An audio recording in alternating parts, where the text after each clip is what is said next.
C'est pas possible. Yaoundé, lieu de liberté Mimboman terminus. Aux premières heures de la matinée ce mardi, réveil plutôt brutal des populations. Des détournements à n'en plus finir.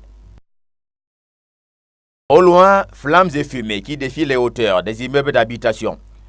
Un feu de dépôt de gaz domestique prospère. Un défilé aérien de bouteilles à moitié vides et les populations médusées à court. L'activité économique en ces lieux de marché populaire est suspendue pour des heures. On a trouvé par terre plusieurs bouteilles de gaz, lesquelles vraiment la moitié n'était pas pleine et certaines étaient remplies. C'est la raison pour laquelle la série de détonations s'est arrêtée.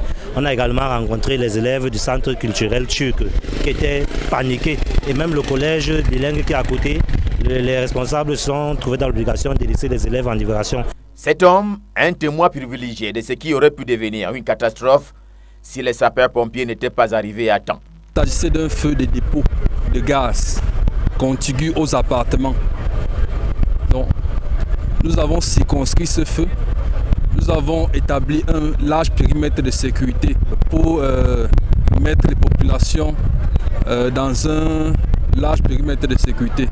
L'enquête ouverte dira si l'origine est ou pas l'ensemble des transactions manuelles de gaz domestique pour l'intérêt financier. Le gérant du dépôt, lui, se trouve blessé. C'était pas une première explosion de cet acabit au milieu des populations à Yaoundé.